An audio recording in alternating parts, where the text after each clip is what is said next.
जैसे ही ये police officer अपनी गाड़ी से उतरकर बीच की रेत पर पहला कदम रखता है, वहां मौजूद सभी लोग जोर जोर से चीखकर उसे चेतावनी देने लगते हैं, जमीन पर पैर मत रखना। लेकिन ऑफिसर को लगता है कि ये सब लोग रात भर पार्टी करके अभी तक नशे में हैं। वो उनकी बातों को नजरअंदाज करते हुए आगे बढ़ता है और अपना पैर रेत पर रख देता है। हैरानी की बात ये थी कि उसके साथ कुछ भी नहीं होता। ये देखकर वहां खड़े सभी लोग भी एक पल के लिए हैरान रह जाते हैं। तभी एक लड़की घबराते हुए ऑफिसर को बताती है कि इसी रेतीली जमीन ने उनके 2 दोस्तों को जिंदा निगल लिया है। लेकिन पुलिस ऑफिसर को उसकी बात पर बिल्कुल भी यकीन नहीं होता। इतने में अचानक उसकी गाड़ी की चाबी रेत पर गिर जाती है। जैसे ही वो चाबी उठाने के लिए नीचे झुकता है, उसका हाथ रेत के अंदर बुरी तरह फंस जाता है, जैसे कोई अनजानी ताकत उसे जोर से नीचे खींच रही हो। अगले ही पल वो चीज इतनी जबरदस्त ताकत से उसका हाथ खींचती है कि उसका हाथ धड़ से अलग हो जाता है। दर्द से तड़पता हुआ ऑफिसर जमीन पर गिर पड़ता है, लेकिन उसे संभलने का मौका भी नहीं मिलता। धीरे धीरे वो रहस्यमयी ताकत उसे पूरी तरह रेत के अंदर खींच लेती है और देखते ही देखते पुलिस ऑफिसर हमेशा के लिए गायब हो जाता है। दरअसल रेत के नीचे एक बेहद खतरनाक और रहस्यमयी मॉन्स्टर छुपा हुआ था, जो जमीन के अंदर घात लगाकर इंसानों का शिकार करता था। इसकी शुरुआत पिछली रात से हुई थी, जहां एक बीच पर कुछ दोस्त मिलकर जबरदस्त पार्टी कर रहे थे। सभी लोग म्यूजिक, डांस और मस्ती में इतने डूब चुके थे कि उन्हें वक्त का बिल्कुल भी एहसास नहीं रहा। पार्टी अपने पूरे शबाब पर थी और रात काफी गहरी हो चुकी थी। तभी मस्ती के बीच उनकी नजर रेत पर पड़ी एक बहुत ही बड़ी और अजीब सी चीज पर जाती है। नशे और एक्साइटमेंट में चूर इन दोस्तों को जरा सा भी अंदाजा नहीं था कि वो अनजानी चीज असल में क्या है। बिना सोचे समझे वे उसके साथ छेड़छाड़ करने लगते हैं और मजाक मजाक में उसे तोड़कर बुरी तरह डैमेज कर देते हैं। उन सभी को लगता है कि शायद ये कोई छोटा सा पत्थर या बीच पर पड़ा हुआ कचरा होगा, इसीलिए वे उस अजीब सी चीज को पूरी तरह इग्नोर करके दोबारा अपनी पार्टी एंजॉय करने लगते हैं। धीरे धीरे मस्ती का माहौल और भी ज्यादा जम जाता है। हंसते नाचते कब रात गुजर जाती है किसी को पता ही नहीं चलता। कुछ ही देर बाद सभी लोग इतना ज्यादा थक जाते हैं कि उनसे खड़ा तक नहीं हुआ जाता। जिसे जहां थोड़ी सी जगह मिलती है वो वहीं सो जाता है। कोई अपनी कार के अंदर ही सो जाता है तो कोई बीच के पास बनी किसी ऊंची जगह पर आराम करने लगता है। फिर अगली सुबह जैसे ही सूरज की पहली किरणें बीच पर पड़ती हैं, एक एक करके सभी की आंखें खुलने लगती हैं। लेकिन उनमें से एक लड़की मार्शा जैसे ही उठती है, उसे तुरंत अपनी बॉडी में कुछ बहुत ही अजीब महसूस होने लगता है। उसके चेहरे का रंग उड़ जाता है, सांसें तेज होने लगती हैं और अचानक उसे वोमिटिंग शुरू हो जाती है। उसके बाकी दोस्त इसे सिर्फ कल रात की ओवर ड्रिंकिंग और हैंगओवर का असर समझकर मजाक में उड़ा देते हैं। लेकिन मार्शा के दिल में एक अजीब सा डर बैठ चुका था। उसे लग रहा था कि उसके साथ कुछ बहुत ही गलत हो रहा है। इसी बीच उसकी एक दोस्त की नजर अचानक बाहर बीच की रेत पर पड़ती है। वहां एक काला कौवा रेत के ऊपर बैठा हुआ था, लेकिन अगले ही पल अचानक रेत धीरे धीरे उस कौवे को अपनी तरफ खींचना शुरू कर देती है। ऐसा लग रहा था जैसे वो कोई जानलेवा दलदल हो। कौवा जोर जोर से फड़फड़ाकर बचने की कोशिश करता है, लेकिन उसकी हर कोशिश बेकार साबित होती है। सिर्फ कुछ ही सेकंड में वह पूरी तरह रेत के अंदर समा जाता है। ये खौफनाक सीन देखते ही सोफी की सांसें थम जाती हैं। डर के मारे उसे समझ ही नहीं आता कि उसने जो अभी देखा वो सच था या कोई बुरा सपना। वो घबराहट में चीखते हुए अपनी दोस्त मार्शा को चेतावनी देती है, अपना पैर रेत पर मत रखना, वहां खतरा है। लेकिन तब तक बहुत देर हो चुकी थी। मार्शा कुछ समझ पाती उससे पहले ही उसका पैर उस खौफनाक रेत पर पड़ चुका था और अगले ही पल रेत अजीब तरीके से उसके पैर को अपने अंदर खींचने लगी। मार्शा ने घबराकर पूरी ताकत से अपना पैर बाहर निकालने की कोशिश की, लेकिन रेत ने जैसे उसे मजबूती से जकड़ लिया था। हर गुजरते पल के साथ वो और नीचे धंसती जा रही थी। अपनी जान बचाने के लिए मार्शा ने जमीन पर हाथ जमाकर खुद को पीछे खींचना चाहा, लेकिन यही उसकी सबसे बड़ी भूल बन गई। उसके दोनों हाथ भी उसी खतरनाक रेत में फंस गए। अब मार्शा का डर चीखों में बदल चुका था। वो मदद के लिए जोर जोर से पुकारने लगी, जबकि उसके दोस्त बेबस होकर उसे देख रहे थे। कोई भी उसके पास जाने की हिम्मत नहीं कर रहा था, क्योंकि सब जानते थे कि जो भी उस रेत पर कदम रखेगा वो भी उसी तरह उसके अंदर धंसने लगेगा। मार्शा को इस तरह फंसा देखकर कार में बैठा एक लड़का खुद को और नहीं रोक पाया। वो अचानक कार से बाहर आता है और मार्शा को बचाने के लिए उसकी तरफ बढ़ने लगता है। बाकी सब उसे रोकने की काफी कोशिश करते हैं, लेकिन मार्शा को बचाने की बेचैनी में वो किसी की एक भी बात नहीं सुनता।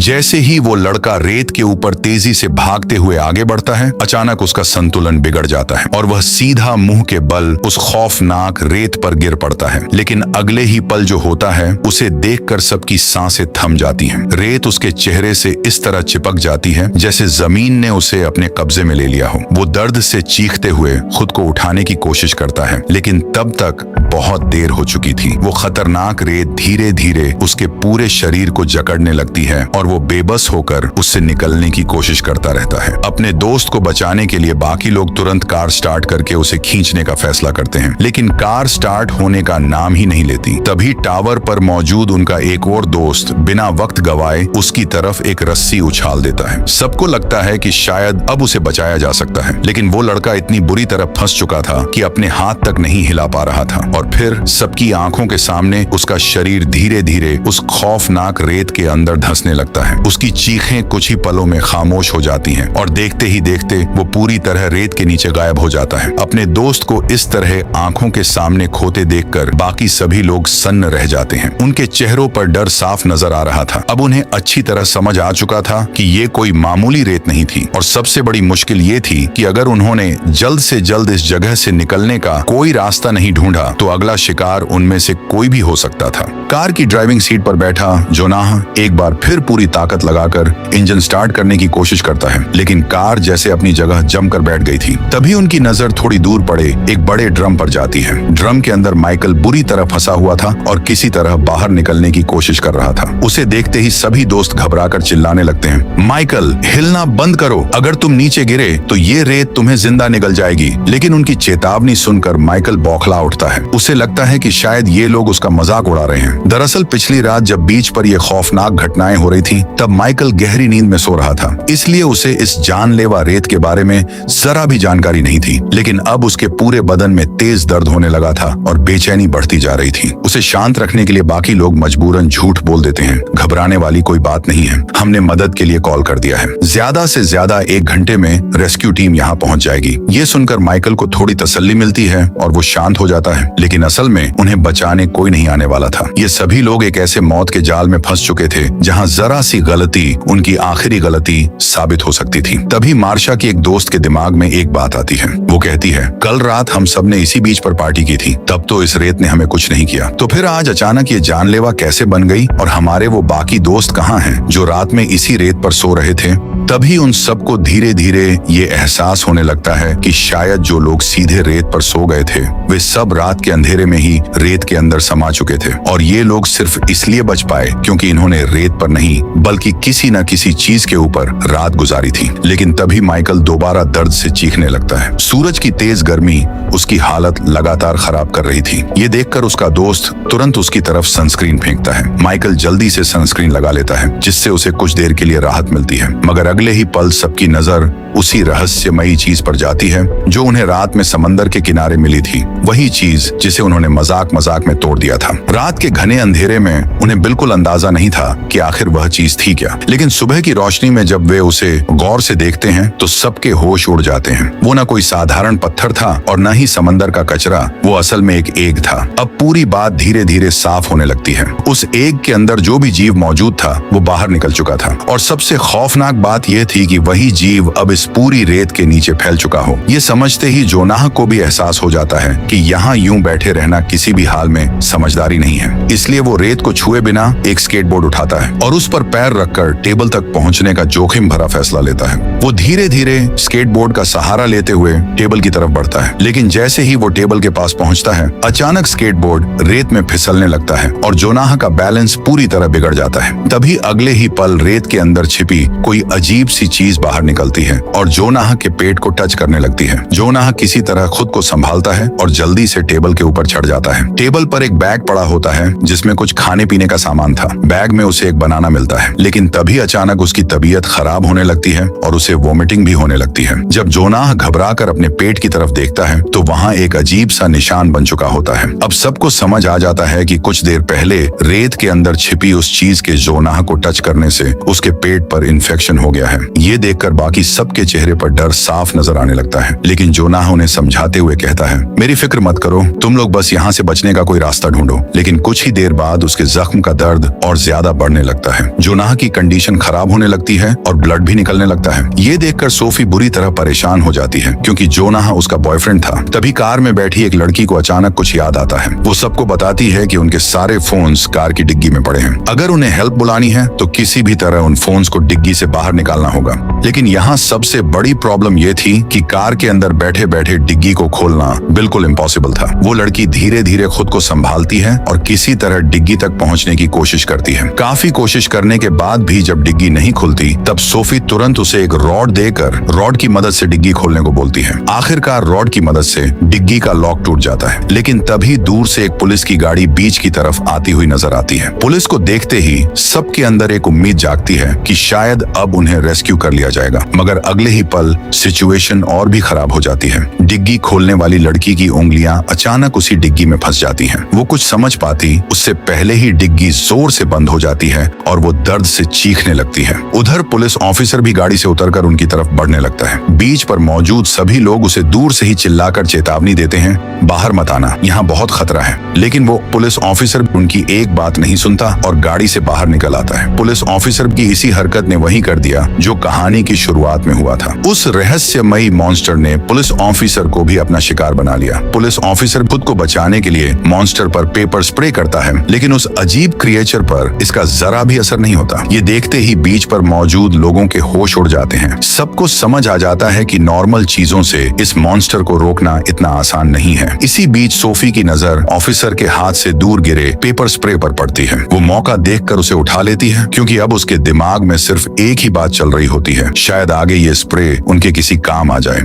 सब लोग एक बार फिर सदमे में आ जाते हैं, क्योंकि उनकी आखिरी उम्मीद भी उनकी आंखों के सामने खत्म हो चुकी थी। तभी केबिन में बैठे जोनाह के दोस्त को एक बात समझ आती है। ऑफिसर को शुरुआत में इसलिए कुछ नहीं हुआ था क्योंकि उसने जूते पहन रखे थे, लेकिन जैसे ही ऑफिसर ने अपना हाथ रेत पर रखा, उस क्रिएचर ने तुरंत ऑफिसर को जकड़ लिया। ये देखकर केबिन में बैठा लड़का समझ जाता है कि अगर वे अपने पैरों को टॉवल से अच्छी तरह लपेट लें तो शायद उनकी स्किन रेत को टच नहीं करेगी और वे वहां से बचकर निकल सकते हैं। वो तुरंत अपने दोस्तों से टॉवल मंगवाता है। दोस्त उसकी तरफ टॉवल उछाल कर देते हैं, लेकिन टॉवल पकड़ने की कोशिश में उसका संतुलन बिगड़ जाता है और वह सीधा रेत पर जा गिरता है। उसी पल रेत के अंदर छिपा क्रिएचर अपने टेंटिकल्स बाहर निकाल देता है। वे टेंटिकल्स पल भर में उसके पूरे बदन को जकड़ लेते हैं और उसकी ताकत चूसने लगते हैं। वो दर्द से चीखता रहता है, लेकिन कोई भी उसकी मदद के लिए नीचे नहीं आता। कुछ ही पलों में वो भी रेत के अंदर गायब हो जाता है। इसके बाद बीच पर सोफी किसी तरह छलांग लगाकर कार तक पहुंच जाती है। कार में बैठी लड़की को देखते ही सोफी का गुस्सा फूट पड़ता है, क्योंकि इस बीच पर पार्टी करने का पूरा प्लान उसी का था, लेकिन बहस का वक्त नहीं था। दोनों तुरंत उस लड़की की मदद करने लगती हैं, जिसकी उंगलियां कार की डिग्गी में बुरी तरह फंस गई थीं। काफी कोशिशों के बाद आखिरकार वे उसकी उंगलियों को डिग्गी से आजाद कर लेती हैं। इसके बाद वे उसके हाथ को टॉवल से बांध देती हैं ताकि खून ज्यादा न बहे।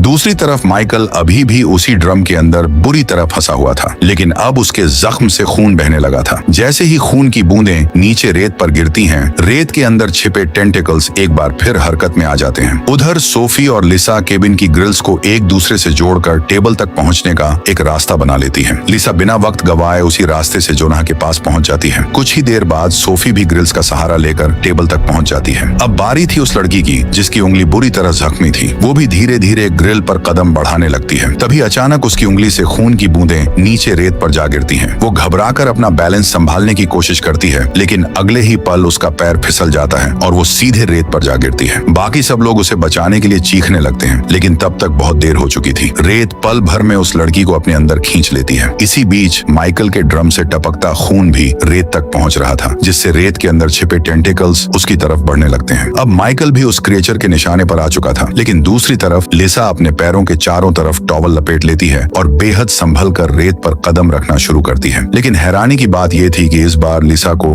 कुछ भी नहीं हुआ। अब उन्हें एक बेहद जरूरी बात समझ आ चुकी थी। शायद ये क्रिएचर सीधे इंसान की स्किन के कांटेक्ट पर ही हमला करता था। टॉवल ने लिसा की की स्किन और रेत के बीच एक लेयर बना दी थी और इसी वजह से वो रेत के ऊपर चल पा रही थी। लिसा किसी तरह ऑफिसर की कार के ऊपर चढ़ जाती है। ये देखकर माइकल के चेहरे पर भी उम्मीद की एक झलक आ जाती है। उसे लगता है कि शायद अब सभी लोग इस मौत के जाल से बच निकलेंगे, लेकिन माइकल को जरा भी अंदाजा नहीं था कि असली खतरा अब भी उसके बिल्कुल नीचे छिपा हुआ था। रेत के अंदर छिपे टेंटिकल्स ने उसके ड्रम को अंदर से पूरी तरह खोखला कर दिया था। अगले ही पल वे टेंटिकल्स अचानक बेहद विशाल हो जाते हैं और माइकल के पूरे शरीर को जकड़ लेते हैं। माइकल खुद को आजाद करने की पूरी कोशिश करता है, लेकिन टेंटिकल्स उसे खींचकर रेत के अंदर ले जाते हैं। अब वो क्रीचर पहले से कहीं ज्यादा विशालकाय और शक्तिशाली बन चुका था, क्योंकि अब तक वो कई लोगों को निगल चुका था। वो धीरे धीरे ऑफिसर की कार की तरफ बढ़ता है और अपनी ताकत से कार को जोर जोर से झटकने लगता है। कार के लगातार हिलने से लिसा का संतुलन बिगड़ जाता है और वो कार की छत पर ही गिरकर बेहोश हो जाती है। अब सोफी बिल्कुल अकेली रह गई थी। जो अभी तक जिंदा थे उनकी हालत भी बेहद नाजुक हो चुकी थी। जो नाह बुरी तरह घायल था। लिसा बेहोश पड़ी थी और चारों तरफ मौत का खौफ मंडरा रहा था। धीरे धीरे अंधेरा छा जाता है। रात गहरी होते ही लिसा को होश आता है। वो दर्द को सहते हुए किसी तरह खड़ी होती है और अपनी चोट को संभालते हुए कार के ऊपर इधर उधर किसी ऐसी चीज की तलाश करने लगती है जो उन्हें इस खौफनाक जगह से बाहर निकलने का रास्ता दे सके। तभी अचानक उसकी नजर एक लाइफ राफ्ट पर पड़ती है। लिसा बिना एक पल गवाए उसे कार से नीचे गिरा देती है। जैसे ही राफ्ट जमीन पर गिरता है वो अपने आप हवा से भरने लगता है और कुछ ही पलों में एक मजबूत बोट का रूप ले लेता है। लिसा को लगता है कि शायद अब भी उनके पास बच निकलने का एक मौका बाकी है।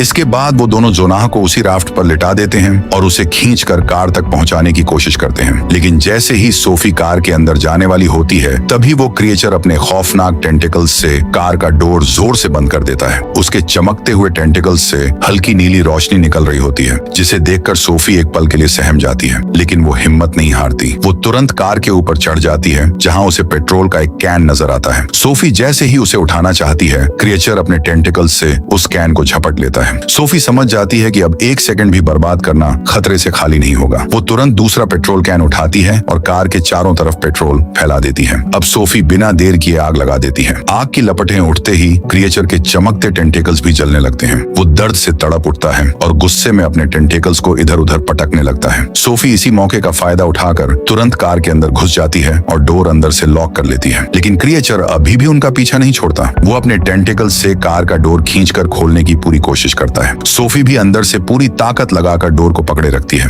लेकिन आग का असर अब साफ दिखाई देने लगा था। क्रिएचर की ताकत धीरे धीरे कम पड़ रही थी और सोफी को लगा कि शायद वो इस दरिंदे से बच सकती है। इसके बाद वो मॉन्स्टर वापस रेत के अंदर चला जाता है। अब तीनों पूरी रात डर के मारे कार के अंदर ही बैठे रहते हैं। सुबह होते ही कोई कार का शीशा नॉक करता है। सोफी आंख खोलकर देखती है तो बाहर एक ऑफिसर खड़ा होता है। सोफी धीरे से कार से बाहर आती है और डरते हुए अपना पैर रेत पर रखती है, लेकिन इस बार कुछ नहीं होता। इसके बाद लिसा भी बाहर आ जाती है। दोनों को लगता है कि शायद रात में लगी आग की वजह से मॉन्स्टर मर चुका है, लेकिन तभी हमें पता चलता है कि जोनाह की जान जा चुकी थी, क्योंकि उसके घाव इन्फेक्शन की वजह से बहुत गहरे हो चुके थे। और सबसे बड़ा ट्विस्ट ये था कि वो मॉन्स्टर मरा नहीं था। वो रेत से निकलकर समंदर के अंदर चला गया था और अब सीधा सिटी की तरफ बढ़ रहा था। और इसी शॉकिंग एंडिंग के साथ ये खौफनाक स्टोरी यहीं खत्म होती है। Thanks for watching.